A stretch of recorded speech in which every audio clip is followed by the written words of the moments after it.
if you simplify everything, all the knobs and the toys, doesn't make you tap your foot, doesn't make you want to cry, doesn't make you call your girl, guy, whatever. You know, does it trigger that emotion? It's that connection between you and your instrument and your voice that's really making the music, and it's that interaction of everybody playing the same song and that combustible thing that happens when it all clicks. There's a lot of work that goes into it to make it just listenable for other people's ears. And then... I chase the soul, waiting for a... It's like either hard or weird. Let me do it again. One of the hardest moments for anybody, musician, songwriter, producer, anybody, when is it done, right? When I get moved, somebody else is gonna get moved. And I go with my goosebumps. Man, the get it right part don't come until people tell you it's right. I mean, you have an initial feeling that, hey, I got it right, this shit feel good, it's banging. My confirmation is usually my homies, or I gotta have a bunch of girls, because the girls gonna tell you the truth. You know, if they say, hey, they get, that's what I'm looking for. That's the note I'm looking for right there. Waiting for a light that never comes. A lot of care is taken in putting all that together. And then it turns into an album and somebody streams it in the worst possible compression format and then listens to it on earbuds or their shitty laptop speakers. Then it's kind of like a lot of that work kind of goes nowhere.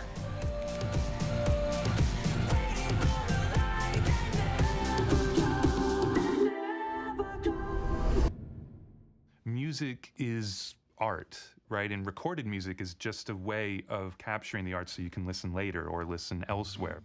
Recorded music has only been around for a little over 100 years, so it's all pretty recent. In the 60s, it was vinyl. It's like having a novel or just an artifact. I love objects and just kind of memorable things. There's nothing like waiting for that pause before it starts. It's sort of magic. As a kid, it wasn't no scratching or rewinding the record. It was just letting it play and enjoying the words, the music, and the feeling, and that's it. Vinyl is Nirvana, not the group. 8-tracks are kind of the first step in increasing that portability of audio. I didn't like 8-tracks. The tape was always falling out. And they were just a pain in the butt. I still love cassette tapes. It reminds me of my childhood. And my mum got me a ghetto blaster. I had Bad on tape. Baby One More Time, I listened to that song over and over and over. You got to the end of the song and then just like play again and be like, yes, I love this song. I'm definitely part of the cassette tape generation. It was all about the mixtapes. Actually, those were my favorite presents to give to girls. And then cassettes became portable because of the Sony Walkman. Loved my Walkman. Music when you're on the go, it's crazy. Sony Walkman was the shit because it was personalized. It's just you enjoying his music. I remember when the CD first came out. You couldn't wait to read the album sleeve and the lyrics and who took the pictures. And then Discman changed listening habits because you could listen to the same song over and over again. You know, I could just skip. You know, I was like, what? I never had one. I always wanted one. And then compression came in, like a blessing and a curse. Digital is the future and the present. We're dealing in the world with so many compression sources right now, whether it's MP3s, it's satellite radio, it's streaming music, everything's on your phone or your computer or your car. The transition to the MP3 changed everything. Lossy compression algorithms were developed that get files down to about 1/10 of the size of the CD version. They use a perceptual model to try to figure out what part of the music can you not hear, and they eliminate that. It's the idea of take a paragraph of text and take out every 4th vowel from that text. If you just read the text, your brain will fill in those blanks, no problem. So now all of a sudden you've got a file that's a small enough data rate and a small enough size that you can put 1,000 of them on your phone. You can stream 24 hours a day. In 2006, physical was the driving business. The percentage of physical to digital was 90-10. In 2014, we barely sell any physical at all. Maybe one release in the entire year. It's completely flipped. Streaming for me is incredible. I think it's probably the best thing that's happened, and the worst. But I feel like I am a bigger music fan today because of it. Someone will mention a band, and you can listen to it right then and there. You are constantly opening little doors and finding cool stuff all the time. And for free. I mean, talk about the streaming services, that's fine, but YouTube has the biggest music collection on earth. I use MP3s for referencing stuff. It is very convenient, but it's not for enjoying a hi-fi recording.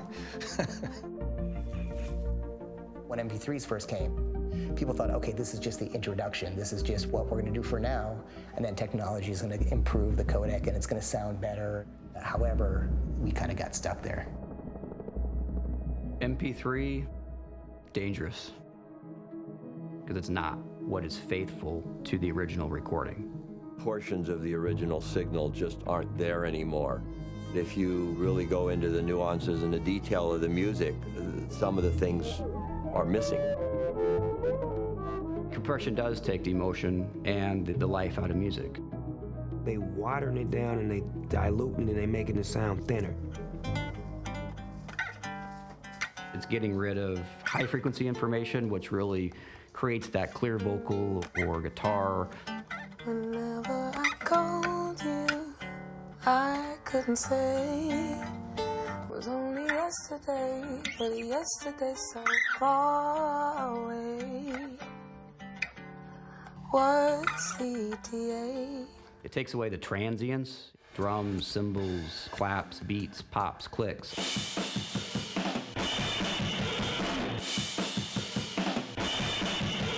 All of those things that really make the music special. You can absolutely get to the point where nobody cares.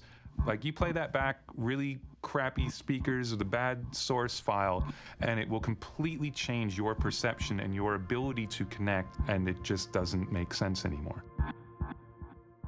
When you make a record and you're in the studio and you have all the tracks and everything is like right there in front of you and you can hear every instrument and you know exactly what it's supposed to sound like, and for it to come out compressed, it's almost like, why did you put all the work into it in the first place? Because you don't hear it that way. It's a distortion of the art. It's like looking at a Van Gogh through filtered glasses. The whole challenge of everything right now in the arts is convenience.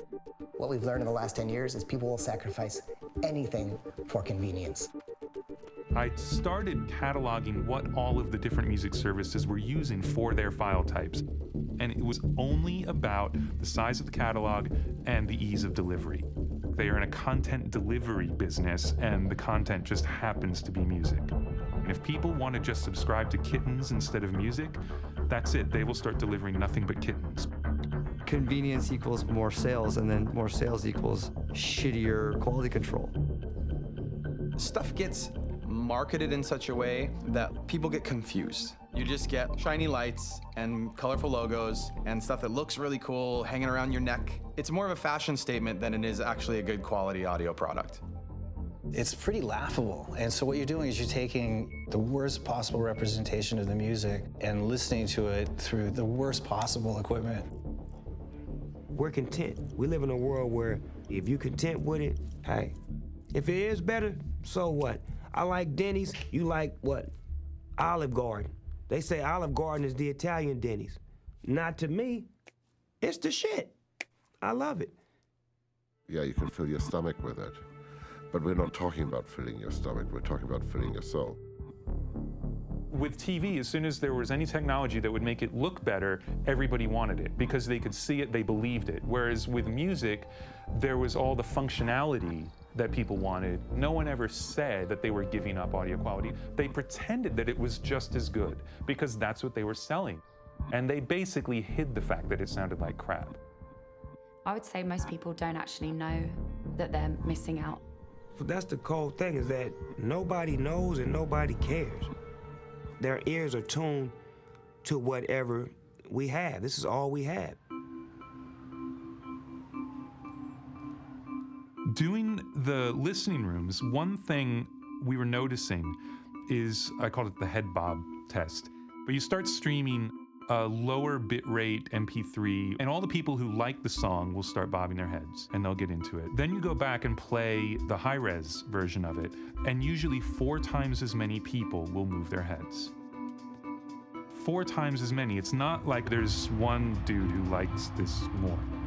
It's a shame that right now we're sort of cheating people out of that. We're only giving them the cherry, and they're not digging into the main part of the cake. As a listener, what actually upsets me more than losing the quality is I'm losing the entire artistic experience. That when an artist creates an album, they think about sequence, the liner notes, what is the packaging, what is the title of this album, you know, and nowadays, most people get their music through YouTube. An album for me was a world unto itself. I remember opening up albums and just looking at who wrote this song, who produced this song, looking at the pictures and this shit is fly. And you would appreciate the music that much more based on the passion that that artist put into that project. It's very easily accessible, so it's very easy to throw away now. Even in myself, I never used to skip things. I used to just listen to the whole album. Now it's like, what's new? Preview? No, I don't like it. Preview? I don't like it. Preview? That one's good, bye. It's a little bit of a lonely experience. Which is not, I don't think, at least our music isn't necessarily made to be that.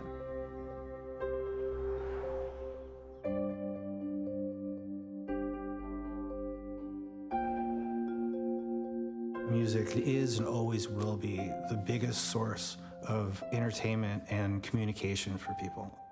We just have been sort of lost in this black hole of how we get it and how important it is and how much we should appreciate it.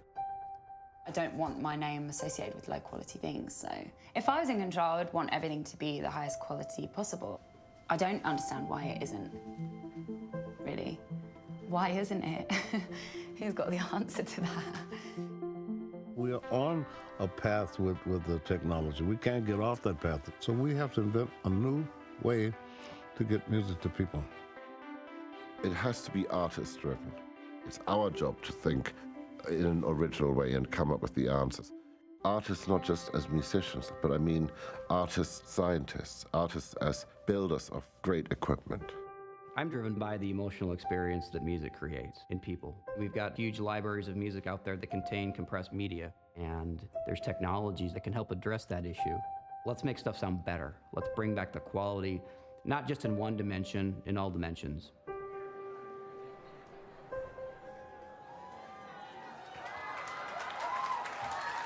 Hello, everybody.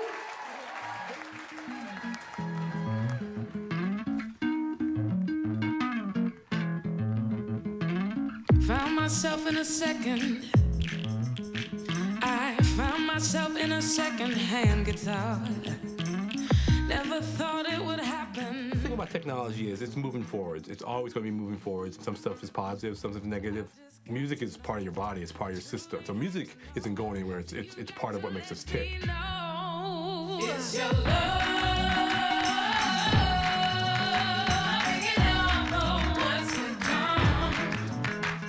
When something can change the way you feel, physically you feel different after hearing something, it makes you want to do right by it. It's your love.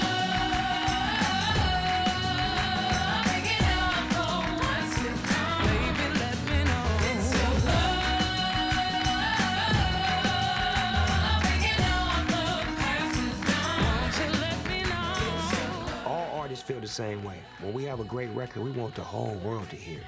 We want you to experience what we experience. It's our job to make you feel good. We love passing on that feeling, that good feeling. Is your love big enough? The past is done. Is your love big enough for what's to come? Thank you so much.